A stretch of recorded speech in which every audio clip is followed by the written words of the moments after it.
Good evening. This is Tuesday, October 7th, 28 days until the 2008 presidential election. There is a fine line between a smear campaign and an incitement to violence. And if Senator McCain and Governor Palin had not previously crossed it this week, today even, they most certainly did.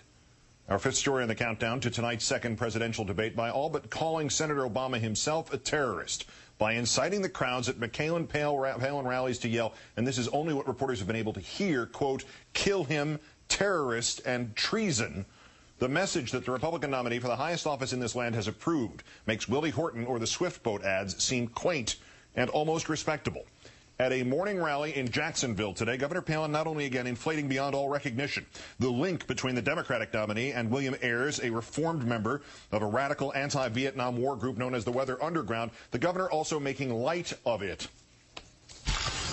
Now, our opponent's campaign is claiming that for the first time, Barack Obama wasn't aware of Ayers' radical background. Barack recently remembered him as just a guy in the neighborhood. But wait a minute there. You mean to tell me that he didn't know that he had launched his own political career in the living room of a domestic terrorist? Yet there is nothing to be made light of when at the very same rally, a candidate's taunts about her rival incite a member of the crowd to shout treason, as happened when the governor falsely claimed that U.S. troops in Afghanistan have not been involved in attacks on Afghan civilians.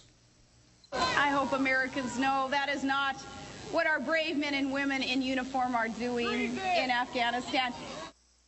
This would be the second consecutive day that Governor Palin's rhetoric has inflamed the crowd in a manner exceeding politics or rationality. The Washington Post reporting that when Governor Palin recounted the Obama and Ayers portion of her stump speech in Clearwater, one man in the audience proposing to, quote, kill him. Whether the remark was directed at Senator Obama or Mr. Ayers, the remark and the report so shocking that the Secret Service is tonight investigating. A spokesman, Malcolm Wiley, telling Radar magazine that the agency did not hear any threatening statements directed at targets under its protection, and no threatening statements were reported to us by law enforcement or citizens at the event. Yet in the wake of the newspaper report, it is investigating because, says Mr. Wiley, we take all threats seriously. The Washington Post also reporting that at the same event, when the governor bashed the media, Palin's supporters began to hurl abuse at reporters in the press area. One even shouted a racial epithet at an African-American sound man for a TV network, also telling him to, quote, sit down, boy.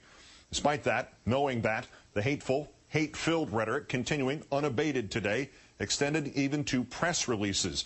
The chairman of the Republican Party in Pennsylvania, where McCain is bleeding, down by 10 to 15 points, sending out a mass email entitled Obama, a Terrorist's Best Friend, which reads in part, quote, what does it say about the character of Barack Obama that he knowingly associates with terrorists? It tells me that Obama lacks the judgment and character to be our next commander-in-chief.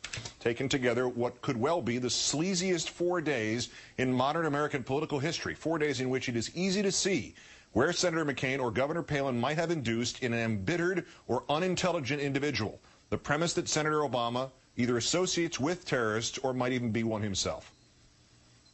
One of Barack Obama's earliest supporters is Bill Ayers, a domestic terrorist. Domestic terrorist. The known domestic terrorist. Unrepentant domestic terrorist. Domestic terrorist. Domestic terrorist. Part of a group that, quote, launched a campaign of bombings that would target the Pentagon and our U.S. Capitol, our United States Capitol. Obama held one of his first meetings of his political career in Bill Ayers' home. In the guy's living room? In the living room of a domestic terrorist? Of a domestic terrorist? Of a domestic terrorist? Our opponent is someone who sees America as imperfect enough to pal around with terrorists, domestic terrorists who targeted their own country, targeted his own country. Who is the real Barack Obama? Time now to call on our own Richard Wolff, also, of course, senior White House correspondent for Newsweek magazine, joining us now from the site of tonight's debate in Nashville. Richard, good evening. Good evening, Keith. What is really the scarier proposition here, that Obama chaired the board of the Chicago Annenberg Challenge to improve inner-city education, on which William Ayers happened to sit alongside many Republicans who were not upset to have him there, or that Senator McCain and this Governor Palin are putting themselves on camera with lunatics who are shouting, kill him, terrorist, and treason? Well, this is the freak show season of politics, and that's no excuse for what's gone on. And of course, when you have these crowds shouting things, maybe the people on stage can't hear them, and that's also no excuse, because what you're seeing here is a very conscious attempt to paint Obama as un-American, as unpatriotic, and yes, cohorting, consorting with what they call domestic terrorists. Now, I happen to think that this is actually not just distasteful but bad politics, because number one, you're turning off the suburban independent voters, whether it's the crowd reaction or the kind of rhetoric coming from the stage, those voters who will decide this election. And secondly, if you are going to play this card, then do what the Australian Conservatives do, which is dog whistle politics. Only certain people can hear the message. This isn't dog whistle politics as they're playing it. This is foghorn politics, and it's not subtle. If Senator Obama is, as they are painting him, this scary, dangerous terrorist sympathizer or best, why in the world is Senator McCain agreeing to share a stage with him? I mean, he wouldn't agree to talks with Mahmoud Ahmadinejad. Shouldn't McCain be turning Obama into the authorities or something? Well, I don't think he did want to share a stage with him last time around. He made that very obvious. Look, no one really believes that McCain thinks Obama is a terrorist or an Ahmadinejad type of person. This is clearly a tactic born out of the position they're in to raise huge question marks about Obama's status, his frame of mind, and his allegiance. If they really believed that, then the question would be on point. But his distaste for Obama is very clear, and his challenge tonight is not to show that. The desperation, before we talk again about the debate tonight, the McCain campaign called timeouts when the hurricanes hit, canceled one night of the Republican National Convention out of respect for victims and those in danger. But today, Governor Palin did not have the respect to not attack Senator Biden while Senator Biden was attending his own mother-in-law's funeral. Is that really even a truer measure of just how desperate this campaign has become? You know, they've tried so many suspensions and they haven't really worked. I think it would have been a classy move. It certainly would have been respectful. And by all accounts and appearances, there was actually a genuine amount of respect between Palin and Biden at that last debate. So it would have been good, but they need to set up this debate for tonight, because all the expectations are that John McCain will not come out and be as negative, so Sarah Palin had to do the work for him. So what happens? What does he talk about if he's not going to come out and talk about terrorism? He's lost every other issue and shut down his own discussion of the economy.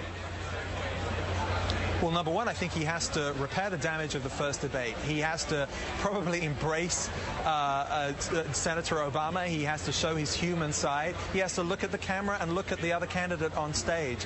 And then he can move on. But, you know, the idea that he can go out and be this kind of aggressive on stage tonight in front of a town hall, as they have been on the campaign trail, is really not going to fly tonight. Richard Wolff of MSNBC and Newsweek at the debate for us tonight. As always, sir, great thanks. Thank you, Keith. The Rovian tactic of old was, of course, an attempt to scare voters into believing vote Democratic and you will die. Die because terrorists would then kill you because the Democrats would let the guard down. The new McCain-Palin tactic seems to be the next version of this. Vote Democratic and the Democrat himself might kill you. For more on where the barometer has now been set by the McCain campaign, let's turn to our own Jonathan Alter, also a senior editor at Newsweek magazine. John, good evening. Hi, Keith. Why aren't the Republicans scared to death about the crowd reaction to the sleaze here? Is there no fear that either on the safety level or the political level they are playing with fire if they're getting this kind of response from crowds? Well, first of all, I'm not sure that all Republican strategists quite get this yet, because this story is really kind of ripening today. But they are willing to win ugly. More likely they're going to lose ugly, but they're going to do what they believe it takes to win this election. And all of the old standards about playing with fire, about turning people, into human punching bags, unleashing the furies of the dark side of American politics, perhaps risking some people's lives if things get out of control. All of that is out the window in the service of winning an election. And the ironic thing is, it doesn't even help them. Mm-hmm. It's not smart politics, which makes it all the more terrible. If this was somehow, if you were a Republican and you thought, hey, this is going to help us win the election, but a smart Republican like a Mike Murphy type knows that this doesn't help them win the election.